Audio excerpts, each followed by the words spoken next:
we always talk about basically, when we have a good project and the team comes together and we get across it, but those are far and few between, right? So what happens when we get a troubled project, right? I don't mean like bad, but how does our role as a commissioning authority, when we step in, and how do we, because remember, benefit, what is a benefit of commissioning when you come in and you help the team become better? How do you do that? Yeah, so there is you're talking, what we're really getting to here is the heart of what's the skill stack for a great commissioning practitioner, right? Yes. So there's technical, which is pretty foundational, right?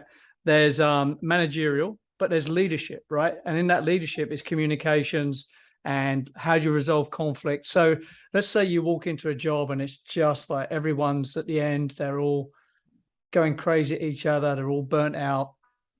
How do you make a difference? So I think part of the commissioning practitioner's role is as an educator.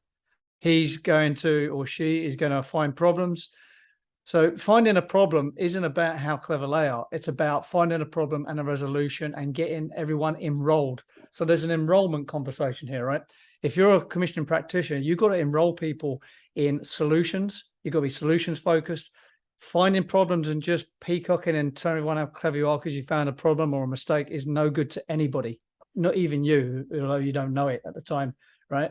The thing is to find the problems, find resolutions, be solution oriented, but also it's about enrollment. You've got to be educational. You've got to give them the why this is a problem and why this is the correct solution. And you can't instruct people. You've got to enroll people into doing it, right? You've got to enroll a design engineer and a contractor into this way forward. So soft skills, enrollment, communication, knowing who to hug, knowing who to be tough with. These are all skills. You've got to be able to read that room.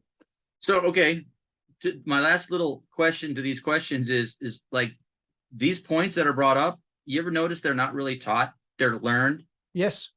Like they're learned by being punched in the face repeatedly until you get the reps in, right? You learn from failure, and you learn from trying, and building the relationships to be not just IQ, but EQ. This is something that needs to be taught more in commissioning on how to, it's like how to be a therapist, right? How do you actually deal with everybody and keep people, calm? Yeah, you've got to, so you know who the worst commission practitioners are? The noisiest ones, the ones that go in and shout and make it all about them and how clever they are.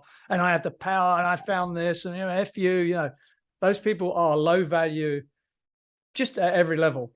If you see that and that person works for you, take my advice, fire them because they're going to get you sued one day. Yeah, you got to have pretty tough skin in this business, and you got to learn how to deal with everybody. Otherwise, as one of my friends said, they're just going to eat you up and spit you out. Yeah, there is maybe this is something for us to develop.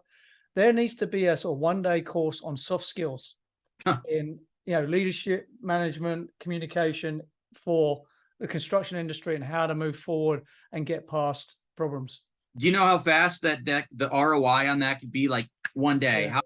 How do you sell it? How do you talk it? How do you deal with people like that? So they say, what's the value? And you can they go, oh my God, all right, you're hired. Like it just paid itself off in 1 hour. So anyone listening to this, hit us up in the comments if you think this is a good idea. We might actually do this, okay? But that's a wrap on that one. That was a good one. I like that.